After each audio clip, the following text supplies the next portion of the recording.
মরুভূমির ভিতর দিয়ে পাহাড়ি রাস্তা দিয়ে শুকনা জায়গা দিয়ে নদী প্রবাহিত হলো, আজ পর্যন্ত নদীটা শুকায় গেল না।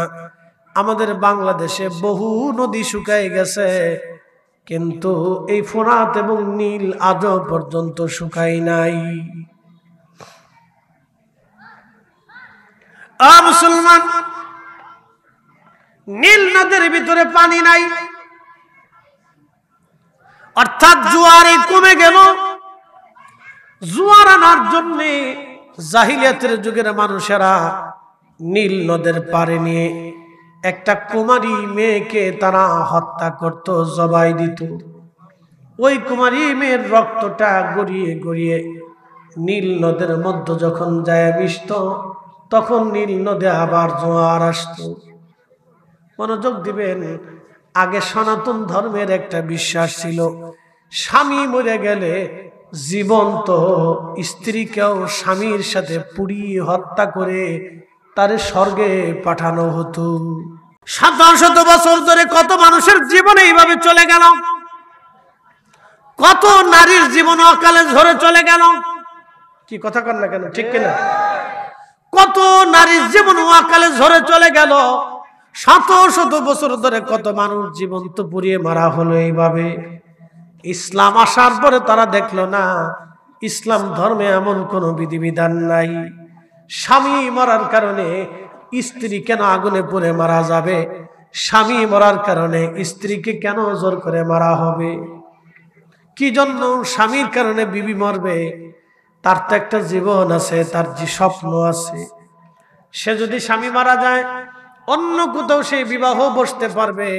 ইসলাম এই ব্যবস্থাও রেখে দিল যে স্বামী যদি মারা যায়, তালাক প্রাপ্ত হয় মহিলা, তাহলে অন্য স্বামী সে গ্রহণ করতে পারবে। এই স্বাধীনতা ইসলাম নারীদেরকে দিয়ে দিছে। একবার জোরে বলা যাবে কি মারহাবা। কি চমৎকার এক জীবন ব্যবস্থা আল্লাহ আমাদেরকে দিয়েছেন। মনোযোগ দিয়ে। হ্যাঁ, চাঁদপুরবাসী তো হযরত ওমর রাদিয়াল্লাহু আনহু মিশর জয় করলেন। মিশর জয় করার পরে মিশরের মানুষেরা নীল নদের জোয়ার আনার জন্য সুন্দরী রূপসী কুমারী একটা মেয়েকে বাছাই করলো। সুন্দরী মেয়েটাকে বাছাই করার পরে এই মিশরের লোকেরা ঢোল ডগর পিটাইয়া আনন্দ করে নাচতে নাচতে নীল নদের কিনারের দিকে তাকে নিয়ে যাচ্ছে। নীল নদের পাড়ে তাকে জবাই দেওয়া হবে। তাকে জবাই করার পরে তার রক্ত গড়িয়ে গড়িয়ে গড়িয়ে গড়িয়ে নীল নদের পানিতে মিশবে, আর নীল নদের জোয়ার আসবে।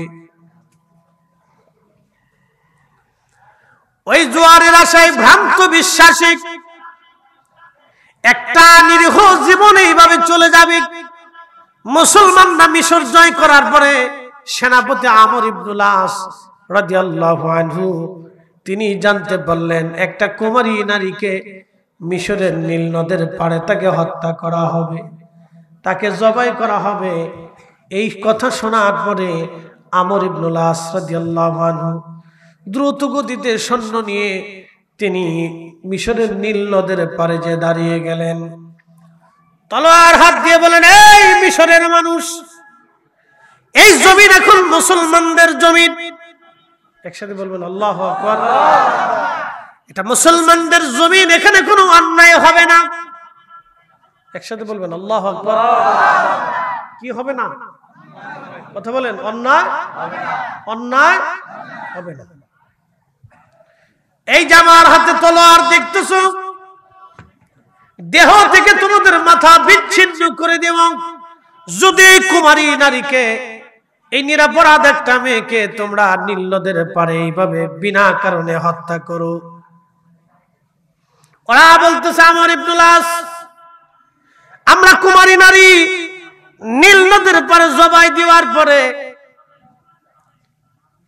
তার রক্ত যখন পানির সাথে মিশবে তখনই নীল নদের জোয়ার আসবে। আমরা নীল নদের জোয়ার আসার জন্য আমাদের প্রথা, প্রাচীন কাল থেকে প্রথা চলে আসতেছে। এই প্রথা অনুযায়ী আমরা জোয়ার আনার জন্য কুমারী নারী জবাই দিতে নিচ্ছি। তুমি কেন বাধা দিচ্ছ? আমর ইবনুল আস ডাক দিয়ে বললেন, না, এটা ভ্রান্ত মিথ্যা ধারণা। এই ধারণার উপরে রেখে একজন নিরপরাধ মেয়ের জীবন আমি নষ্ট হতে দিতে পারি না, কখনোই না। তোমরা সরে আসো, না হলে তলোয়ার চালাইতে বাধ্য হব। তখন ওরা বলতেছে, আমর ইবনুল আস, তাহলে শোনো, আমরা তো নারী হত্যা করে রক্ত পানির সাথে মিশিয়ে জোয়ার আনি, তাহলে তোমরা এই প্রথাবাদ আমরা দিতে পারি, কিন্তু পানি জোয়ার এনে দিত। একসাথে বলবেন আল্লাহু আকবার। কিসের জোয়ার আনবা? পানির জোয়ার এনে দাও। তাহলে আমরা আর কুমারী নারী হত্যা করব না, তুমি পানির জোয়ার এনে দাও। সেনাপতি আমর ইবনুল আস ডাক দিয়ে বললেন, ঠিক আছে, তাহলে তোমরা অপেক্ষা করো, আমার নেতা আছে, আমার মিল্লাতের যিনি খলিফা, খলিফাতুল মুসলিমিন ওমরের কাছে আমি চিঠি পাঠাই, দেখি আমার খলিফার পক্ষ থেকে কি জবাব আসে। একসাথে বলবেন আল্লাহু আকবার। খলিফাও খলিফার মতো, কি কথা কন না কেন? খলিফাও খলিফার মতো, রাষ্ট্রনেতাও রাষ্ট্রনেতার মতো, রাষ্ট্রনেতাও রাষ্ট্রনেতার মতো। আমরা এমন রাষ্ট্রনেতা সারা বছর ধরে পাইতেছি যে গম দেখলে আর উস্তায় না, যে আসুক ঘুরার দিবে সবই একই পদে, কুদে কয়ে লাভ নাই। হাজিরিন মনোযোগ দিবেন। আমর ইবনুল আস বলতেছেন, আমি খলিফার কাছে চিঠি লিখবো, পরে আসো, তোমরা চলে আসো, এই নারী হত্যা হবে না। তখন মিশরবাসী বলল, ঠিক আছে, তুমি আমাদের পানি এনে দাও, আমরা মেয়ে হত্যা করব না। সেনাপতি চিঠি লিখলো ওমর ইবনুল আবদুল হযরত ওমরের কাছে, খলিফাতুল মুসলিমিনের কাছে। আল্লাহর নবী তাদের প্রশংসায় বললেন, ফালাইকুম বিসুন্নতি, তোমরা আমার সুন্নাত মানবে, ওয়া সুন্নাতিল খুলাফাইর রাশিদিন আল মাহদিন, তোমরা আমার হেদায়েত প্রাপ্ত খলিফা 4 খলিফার সুন্নাত তোমরা মেনে চলবে। আবু বকরকে মানবে, ওমরকে মানবে, উসমানকে মানবে, আলীকে মেনে নিবে। একবার জোরে বলা যাবে কে মারহাবা।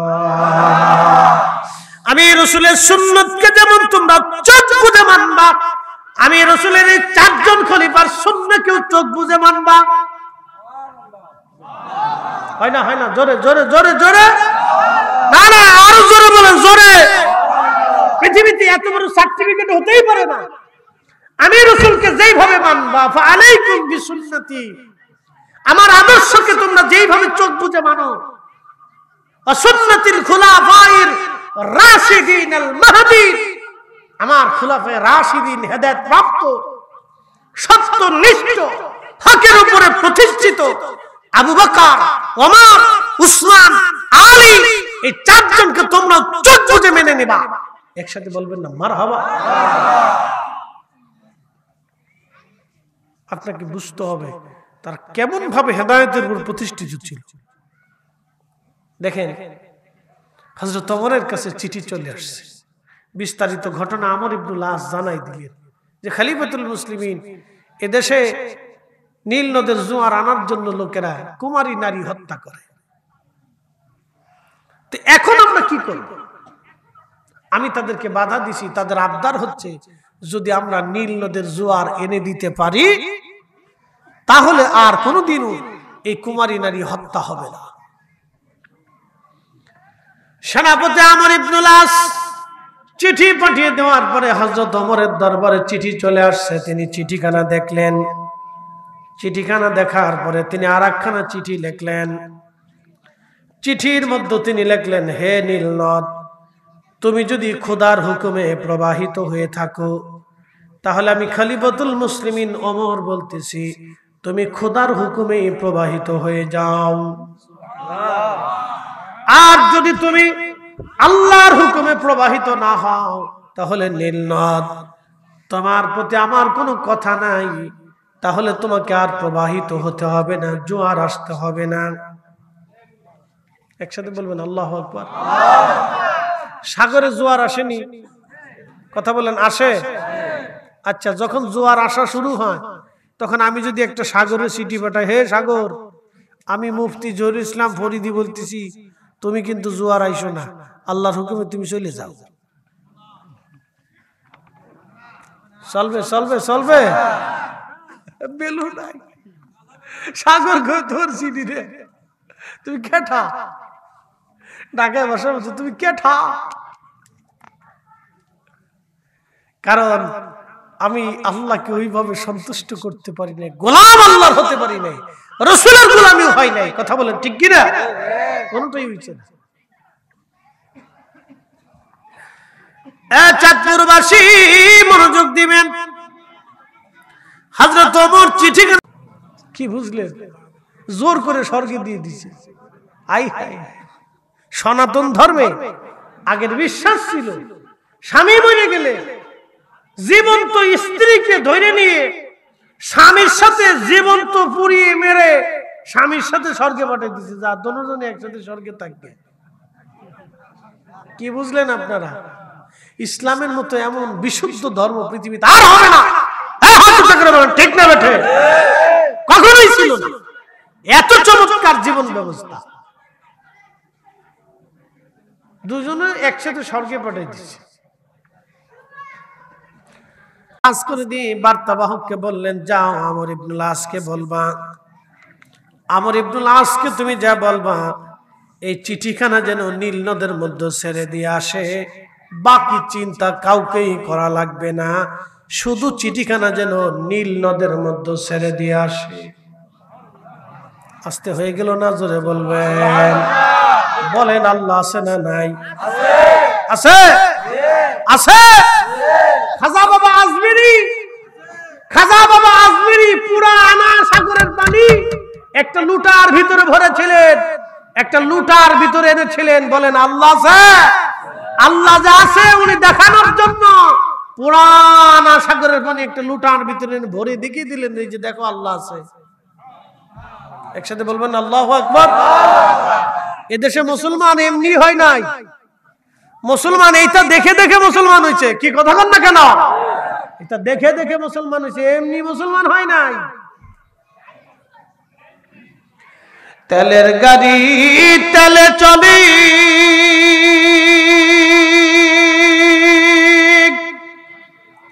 হাওয়ার গাড়ি হাওয়ায় উড়ে, বিনা তেলে চালাই গাড়ি নবী সুলাইমান। আমরা সেই মুসলমান, আমরা সেই মুসলমান। আল্লাহুম্মা সাল্লি আলা,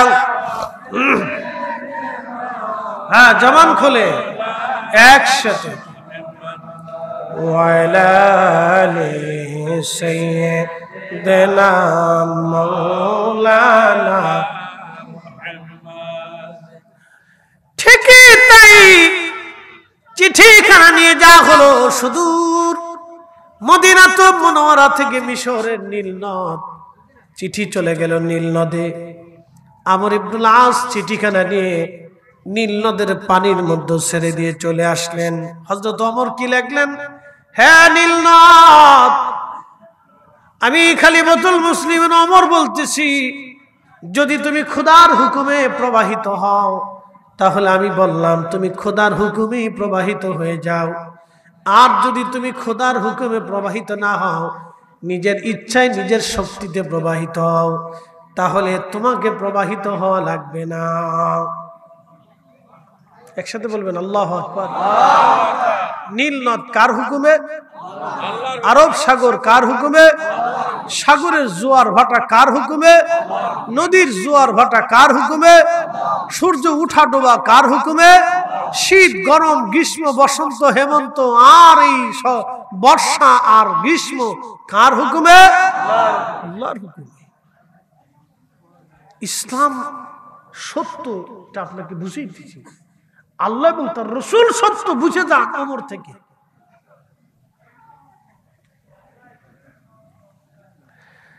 আল্লামা আবুল ফারাজ ইবনুল জাওজি 900 বছর আগে তিনি তার কিতাব উয়ুনুল হাকাতের মধ্যে তিনি লিখতেছেন, চিঠিখানা রেখে চলে আসার পরে নীল নদের মধ্যে জোয়ার আসলো। নীল নদে জোয়ার এসে গেল, কোনদিন আর দ্বিতীয়বার নীল নদে জোয়ার আনার জন্য চিঠি লাগে নাই। 1450 বছর ধরে জোয়ার আসতেছে, জোয়ার যাচ্ছে, নীল নদে জোয়ার এসে গেল, কোনদিন আর একটা কুমারী নারীকে হত্যা করা লাগে নাই। এরা মুসলমান মুসলমান মুসলমান। এই ইসলাম ইসলাম ইসলাম শান্তির ধর্ম। নিরপরাধ কোন মানুষের জীবন চলে যাক, এটা ইসলাম মুসলমান কোনদিন চায় না। কথা বলেন ঠিক কিনা? সূর্যের খোদা বলতো,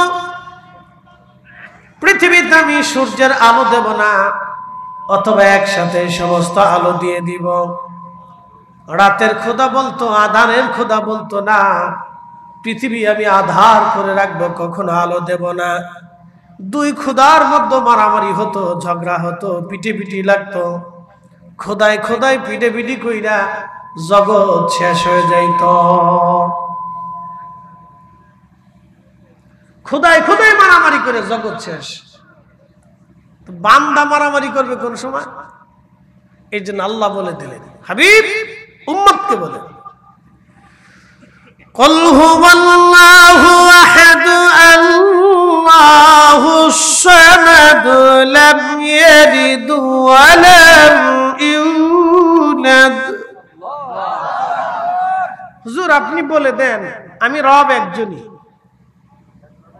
মালিক? কথা বলেন, রব একজনই, আর কোন রবের অস্তিত্ব নেই, উনি একজনই। আল্লাহুস সামাদ, তিনি সেই রব যিনি কারো মুখাপেক্ষী না। আচ্ছা আমি আপনাদেরকে বলি, যারা সূর্যের পূজা করে তারা বলে সূর্য আমার দেবতা, তিনি আমার ভগবান, অথবা তিনি আমার স্রষ্টা, বা তিনি সব।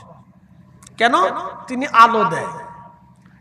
তো সূর্যটা আলো দেওয়ার জন্য যদি খোদা হয়, বা ভগবান হয়, বা দেবতা হয়, তাহলে বলেন তো সূর্য একসময় ডুবে যায় কিনা? সূর্যের পরে আধার আসে কিনা? রাত আসে কিনা? এই যে রাত আসছে, এই রাতটা কে দিল? আমাদের বিশ্বাসে আল্লাহ। এখন আমরা যদি বলি যে দেবতা ডুবে যায়, আবার আসে, আবার চলে যায়, তাহলে সেটা দেবতা কি করে হয়? সেটা খোদা কি করে হয়? আচ্ছা বলেন তো, জানা বলতেছে এই গরু আমার দেবতা, কেন? সে দুধ দেয়। তো দুধ দেওয়ার জন্য যদি গরু দেবতা হয়, তাহলে গরু একসময় মারা যায়। তো যেটা মরে যায় সেটা কি করে খোদা হতে পারে? খোদা তো তিনিই হবে যিনি কখনো মারা যাবেন না, তার দুর্বলতা আসবে না, তিনি ভুলে যাবেন না, তিনি কখনো ভুলে যান না, তিনি কখনো ঘুমান না, তিনি একই সাথে সমগ্র সৃষ্টি পরিচালনা করেন, তিনি তো খোদা হওয়ার যোগ্য। কথা বলেন ঠিক কিনা? এর অর্থ হচ্ছে বিশ্বাসের ভিতরে ভুল আছে। আমরা যারা মুসলিম, আমাদের বিশ্বাস একেবারে স্বচ্ছ। আরো বুঝাইতেছি, প্রিয় উপস্থিতি, জগন্নাথপুরবাসী মনোযোগ দিয়ে শুনে যাবেন।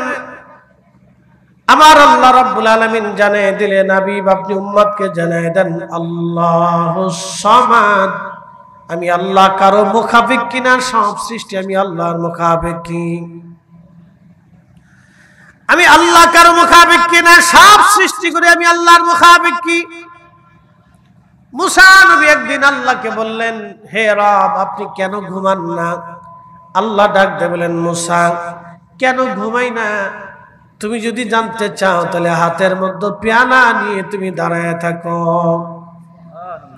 হযরত মুসা নবী হাতের মধ্যে পেয়ালা নিলেন, গভীর রাত্র পর্যন্ত পেয়ালা নেওয়ার পরে হাতের মধ্যে তিনি পেয়ালা নিলেন, দাঁড়িয়ে আছেন। আচ্ছা বলেন তো, মানুষ যত বড় শক্তিশালী হোক, দুর্বলতা আসে কি আসে না? মানুষ যত শক্তিশালী হোক, দুর্বলতা হয়।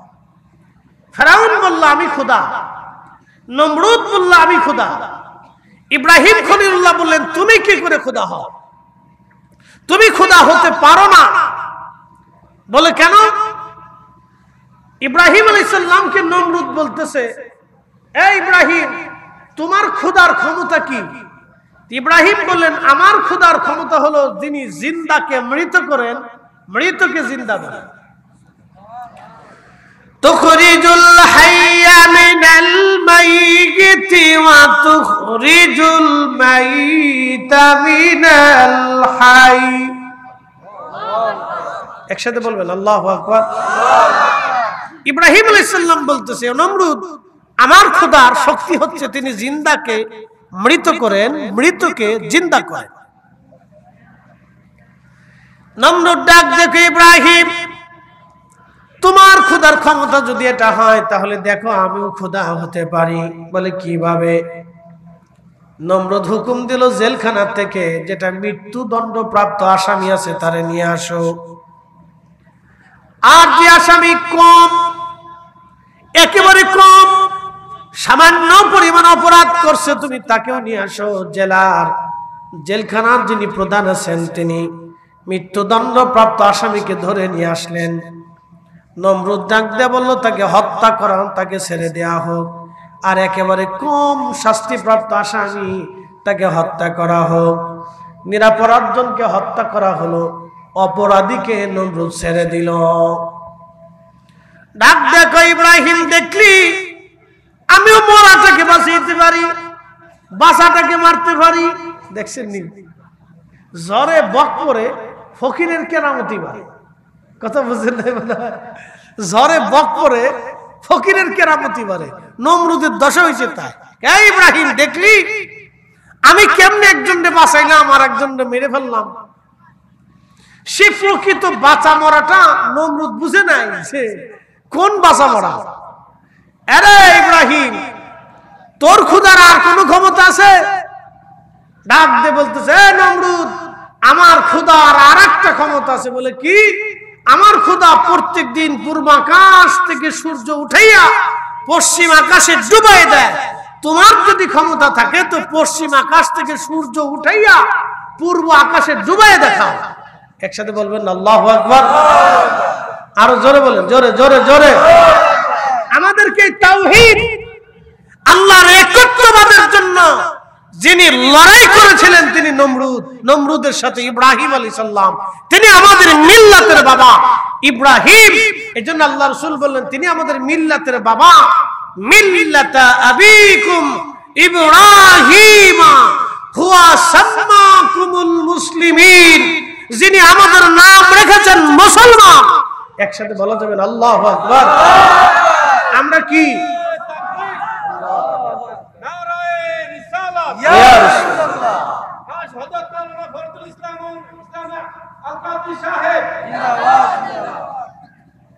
খুব মনোযোগ দিন। নমরুদ ডাক দিয়ে বলতেছে, ইব্রাহিম, তোমার খোদার ক্ষমতা কি? আল্লাহর খলিল ডাক দিয়ে বলতেছে, নমরুদ, আমার খোদা পূর্বাকাশ থেকে সূর্য উঠাইয়া পশ্চিমে ডুবায় দেয়। তোমার যদি ক্ষমতা থাকে তাহলে তুমি পশ্চিম আকাশ থেকে সূর্য উঠাইয়া পূর্বে ডুবাইয়া দাও। যেহেতু তুমি নিজেকে খোদা দাবি করছো, অতএব সূর্য তুমি উঠাও। আল্লাহ কোরআনে ডাক দিলেন, তুলিজুল লাইলা ফিন নাহারি ওয়া তুলিজুন নাহারা ফিল লাইল। আমি দিন থেকে রাত বের করি, রাত থেকে দিন বের করি, দিন থেকে রাত বের করি, রাত থেকে দিন বের করি। একসাথে বলবেন আল্লাহু আকবার। দিনের পরে রাত, রাতের পরে দিন, দিনের পরে রাত, রাতের পরে দিন। কে দেন? একসাথে বলুন, কে দেন? যদি দেবতা দুইজন হতো তাহলে যুদ্ধ হতো। এক দেবতাই বলতো সূর্য আজকে 5 মিনিট পরে উঠবে, আমার কাজ আছে। আর এক দেবতাই বলতো যে না, সূর্য 5 মিনিট আগে আসবে, আমার ওই বান্দারা দরকার আছে। তো দুই খুদের ভিতরে মারামারি লেগে রাশিয়া আর আমেরিকার মতো ওই প্রতিদিন খালি ওই ঝগড়া লেগেই থাকতো। কি কথা কন না কেন? রাশিয়া আমেরিকা এখন যেমন মনস্তাত্ত্বিক ঝগড়া চলতেছে, কোন সময় বিশ্বযুদ্ধ লেগে যায় ঠিক নেই, কখন লেগে যাবে কোনো ঠিক নেই। প্রিয় উপস্থিতি, ওই রকম খোদা যদি দুইজন হতো তাহলে পৃথিবীতে মারামারি হতো। খ্রিস্টানরা বলে আল্লাহ আছে কিন্তু আল্লাহর বউ আছে। জোরে বলেন। আচ্ছা, যদি আল্লাহর বউ থাকতো তাহলে স্বামী স্ত্রী দুইজন ঝগড়া হইতো? কি কথা কন না কেন? স্বামী স্ত্রী দুইজন কি হইতো? আরে আচ্ছা, কারেন্ট এসে একসাথে বলি না মারহাবা।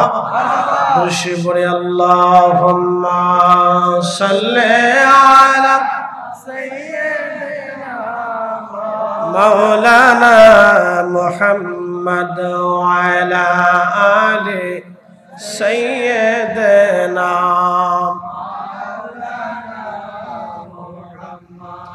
তুমি আল্লাহ হাবিব,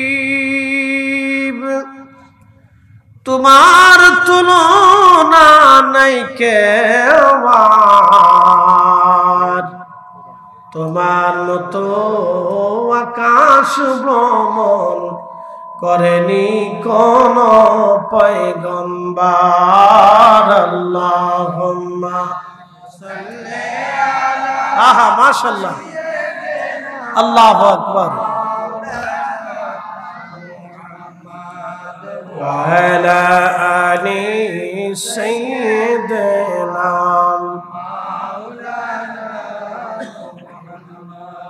খ্রিস্টানরা বলল আল্লাহ আছে কিন্তু আল্লাহর বিবি আছে, স্ত্রী আছে, ফুলাফানু আছে। কি বুঝলেন? যদি আল্লাহ থাকে, আল্লাহর স্ত্রীও যদি থাকে, তাহলে আল্লাহর সাথে তার বউয়ের মাঝে মধ্যে ঝগড়া হতো।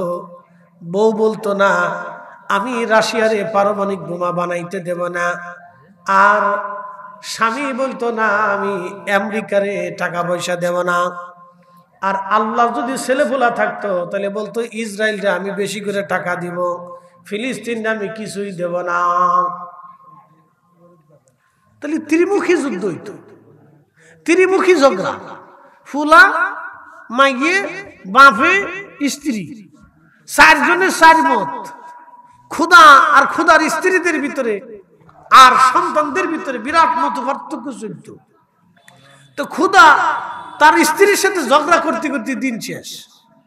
কি কথা কন না শেষ। এটা হচ্ছে তাদের বিশ্বাস। তাহলে বোঝা গেল বিশ্বাসের ভিতরে গন্ডগোল আছে। ইহুদিদের একই বিশ্বাস, বৌদ্ধ শিখ তারা বহু খুদা বিশ্বাসী, এক খুদাই বিশ্বাসী না। আল্লাহ বলে দিলেন হাবিব উম্মতকে জানান কুল হুয়াল্লাহু আহাদ, আমি আল্লাহ এক। এই আল্লাহর একত্ববাদের বিশ্বাসের জন্য বহু সাহাবী কিরামের পিঠের চামড়া উঠিয়ে নিয়ে যাওয়া হয়েছে, জীবন দিয়েছে, শহীদ হয়েছে সাহাবী কিরাম। তারপরে আল্লাহর একত্ববাদ থেকে তারা ফিরে যায় নাই। একসাথে বলা যাবে আল্লাহু আকবার। বুঝাইতেছি আপনাদেরকে, খুব মনোযোগ দিবেন। আল্লাহর নবী মদিনাতে দ্বীনের দাওয়াত দিচ্ছিলেন, ঠিক এমন সময় এক বেদুইন সাহাবী এসে বলেন ইয়া রাসূলুল্লাহ আপনি কিসের দাওয়াত দেন? তখন নবীজি বলেন লা ইলাহা ইল্লাল্লাহু মুহাম্মাদুর রাসূলুল্লাহ সাল্লাল্লাহু আলাইহি ওয়াসাল্লাম। আমি এক আল্লাহর দাওয়াত দিচ্ছি এবং আমি নবী ছাড়া নবী, আমি মুহাম্মদ আল্লাহর রাসূল, আল্লাহর প্রেরিত বান্দা। আমি এই কালেমার দাওয়াত দিতেছি। ঠিক তখনই বেদুইন ডাক দিয়ে বলতেছে হুজুর আপনি এই দাওয়াত দেন, আপনি যে আল্লাহর নবী, তা কি করে মানবো? বলে কি করলে তুমি মানবা যে আমি নবী এবং আল্লাহ আছে? বেদুইন বলল হুজুর আল্লাহ যে আছে কি করে মানবো, কি করে বিশ্বাস করবো আল্লাহ আছে? আল্লাহর নবী বললেন সাহাবী বেদুইন কি করলে তুমি বিশ্বাস করবা যে আল্লাহ আছে? তখন বেদুইন ডাক দেয়, বলেন ইয়া রাসূলুল্লাহ, ওই যে গাছ দেখা যায়, আপনারা আরবে যদি যান দেখবেন পাহাড়ের কোনায় কোনায় মাঝে মধ্যে কিছু কিছু জায়গা গাছ আছে। বলতেছে হুজুর, ওই গাছ যদি পায়ে হেঁটে হেঁটে হেঁটে হেঁটে আপনার সামনে এসে গাছে যদি কালেমার সাক্ষ্য দেয়, তাহলে আমি মেনে নিব আপনি নবী এবং আল্লাহ আছে। একসাথে একসাথে বলেন আল্লাহু আকবার। আমরা মুসলমান যে সত্যের উপরে আছি এটা আপনাকে বুঝতে হবে আগে। যদি আপনি অন্তরের ভিতরে বদ্ধ হয়ে যায় যে না আমি ঠিক, তখনই আপনার মাথা নতজানু হবে। কারণ কোন মুসলমানের যদি অন্তরে 100% পিওর বিশ্বাস থাকে যে আল্লাহ আছে এবং আল্লাহর সম্মুখীন হতে হবে, আল্লাহর আদালতে দাঁড়াইতে হবে, তাহলে সেই মুসলমান ঘুষ খাইতে পারে না, সুদ খাইতে পারে না, অন্যায় করতে পারে না। যদি অন্তরের ভিতরে বদ্ধমূল থাকে যে না আল্লাহর আদালতে দাঁড়াইতে হবে, সে কোনোদিন অন্যায় বিচার করতে পারে না। কি কথা বল না কেন? পারে? কখনোই পারে না, কখনো পারে না।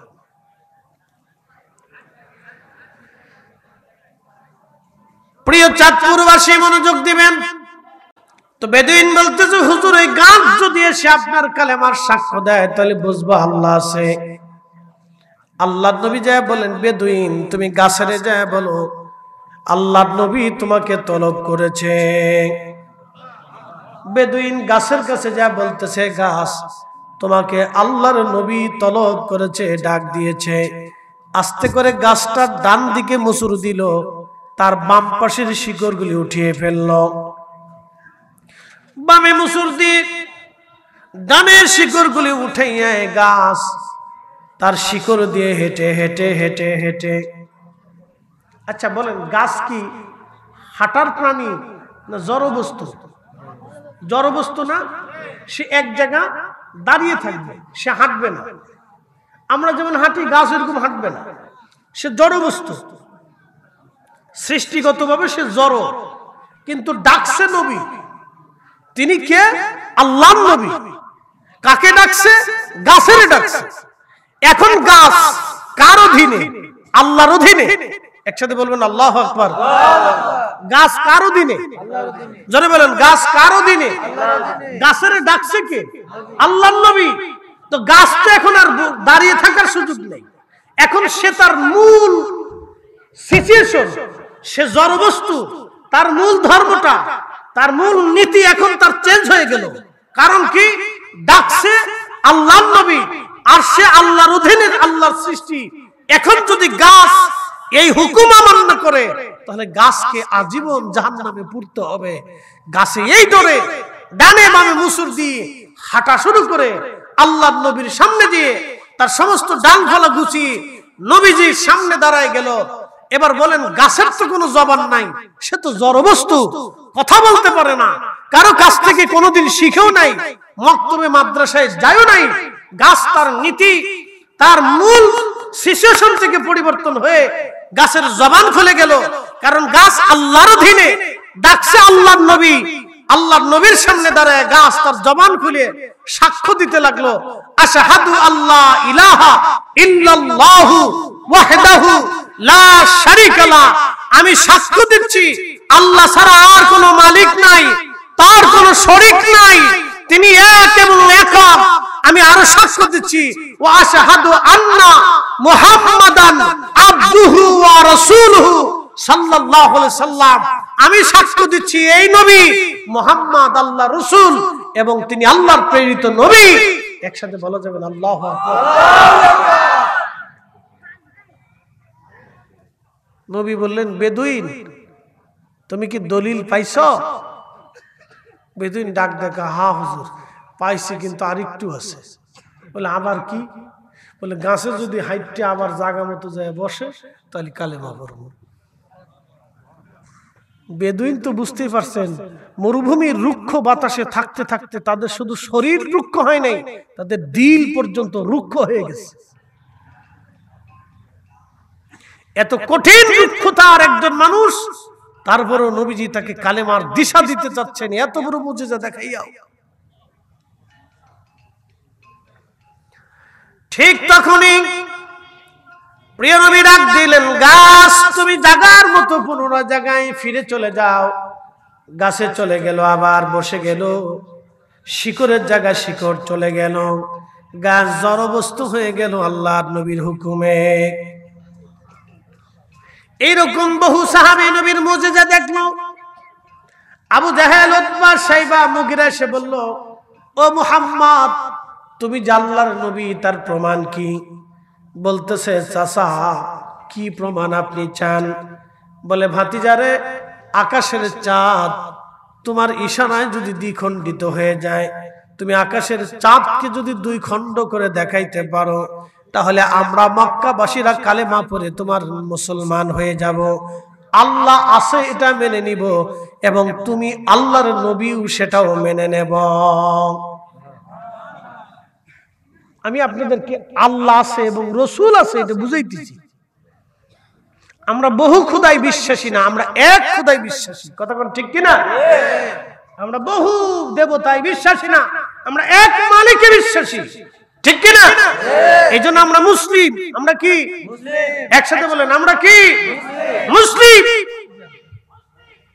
মুসলিম তো সেই হবে আসলামতু লিরাব্বিল আলামিন, যে তার জীবনের সব কিছু আল্লাহর কদমে, কুদরতি কদমে সমর্পণ করে দিবে। আবু জাহেল, উতবা, শাইবা, মুগিরা ডাক দিয়ে বলতেছে, ভাতিজা, তুমি যদি আকাশের চাঁদ দ্বিখণ্ডিত করে দেখাইতে পারো, তাহলে আমরা কালেমা পড়ব, মুসলমান হব। আহা, জাবাল আবু কুবাইস পাহাড়ের পাদদেশে দাঁড়ায় নবীজি আকাশের চাঁদের দিকে ইশারা করলেন, হে চাঁদ, তুমি খোদার হুকুমে দ্বিখণ্ডিত হয়ে যাও, আলাদা হয়ে যাও। এই দৃশ্যটা শুধু রাসূল একা দেখেছে আর আবু জাহেল একা দেখেছে তা কিন্তু না, মক্কার হাজার হাজার হাজার হাজার মানুষ দেখলো। আল্লাহর নবী যখন হুকুম দিলেন, চাঁদ কাঁপতে শুরু করলো, থরথর থরথর করে চাঁদ কাঁপতে লাগলো।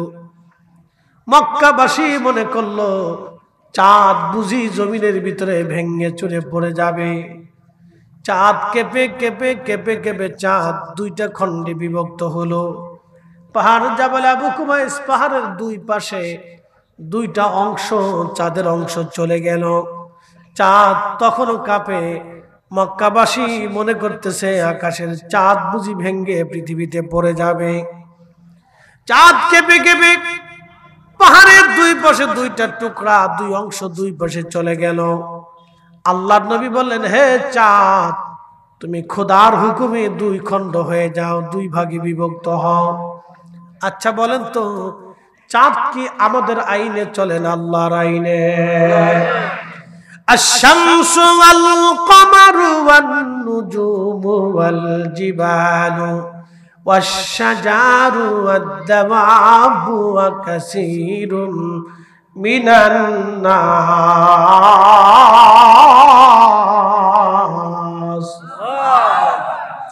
আল্লাহ ডাক দিয়ে বলেন, হাবিব উম্মতকে বলেন, আলাম তারা, নবী আপনি কি দেখেন না, আন্নাল্লাহ ইয়াসজুদু লাহু মান ফিস সামাওয়াতি ওয়া মান ফিল আরদ, আসমান জমিনের ভিতরে যা কিছু আছে সব আমি আল্লাহকে সিজদা দেয়, কোনো কিছু আমি আল্লাহর সিজদা থেকে দূরে থাকে না। বন্ধু, সূর্য আমি আল্লাহকে সিজদা দেয়, চাঁদ আমি আল্লাহকে সিজদা দেয়, পাহাড় আমি আল্লাহকে সিজদা দেয়, নক্ষত্র আমি আল্লাহকে সিজদা দেয়, গাছ আমি আল্লাহকে সিজদা দেয়, প্রাণীকুল আমি আল্লাহকে সিজদা দেয়, কিছু মানুষ আমি আল্লাহকে সিজদা দেয়।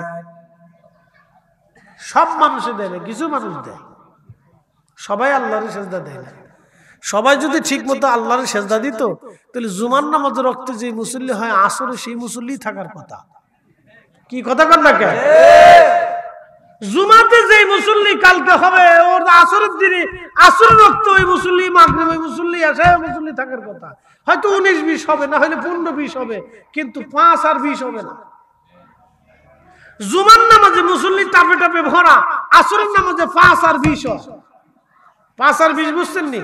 19-20 হয় না, 5-20। তার মানে বাকি 15%ই নাই। তাহলে বাকি 15% কি এই সময়ের ভিতরে সব কবরে চলে গেছে? বুঝতে হবে আপনাকে। এই জন্য আল্লাহ বলছেন কাসীরুম মিনান নাস, কিছু সংখ্যক মানুষ আমি আল্লাহর সেজদা দেয়, সবাই দেয় না, কিন্তু সব সূর্য, সব চাঁদ, সব নক্ষত্র, সব পাহাড়, সব গাছ, সব সৃষ্টি আমি আল্লাহকে সেজদা দেয়।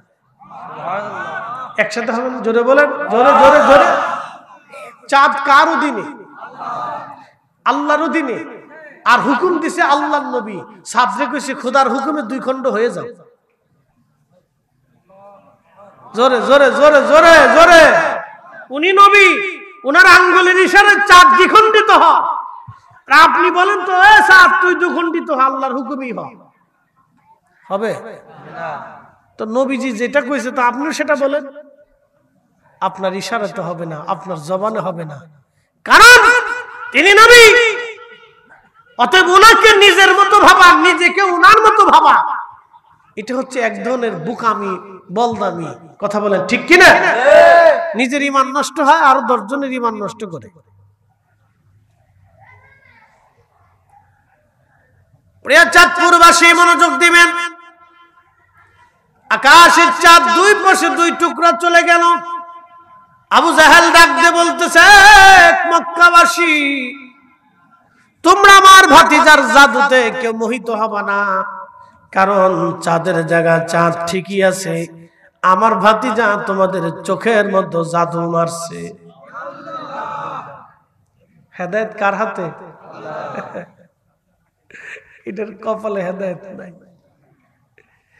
রে মক্কাবাসী, আমার ভাতিজা তোদের চোখে জাদু মারছে, চাঁদের জায়গা চাঁদ ঠিক আছে রে, আমার ভাতিজা তোমাদের চোখের মধ্যে জাদু মারছে। কেউ কেউ ঈমান আনলো, কেউ কেউ ঈমান আনলো না, বিশ্বাস করতে পারলো না।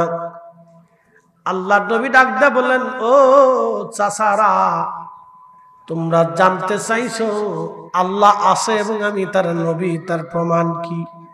আমি প্রমাণ সাবমিট করলাম, তোমরা ঈমান আনো নাই। এইরকম বহু সাহাবীর জীবনে এরকম ঘটনা আসছে। তিনি নবী, আল্লাহ আছে, তার বাস্তব প্রমাণ এইভাবে বহু প্রমাণ হয়েছে। পৃথিবীতে 2টা নদী আছে, একটা নদীর নাম ফোরাত নদী, একটা নদীর নাম নীল নদী। মনে রাখবেন, এই 2টা নদী সরাসরি আল্লাহর জান্নাত থেকে প্রবাহিত হয়েছে। আসতে হয়ে গেল না? জোরে বলেন সুবহানাল্লাহ। এই 2টা নদী খোদার জান্নাত থেকে এসেছে। এই জন্য আজও পর্যন্ত এই 2টা নদী কোনোদিনও শুকায় নাই, অথচ হাজার হাজার মাইল নদীর রাস্তা।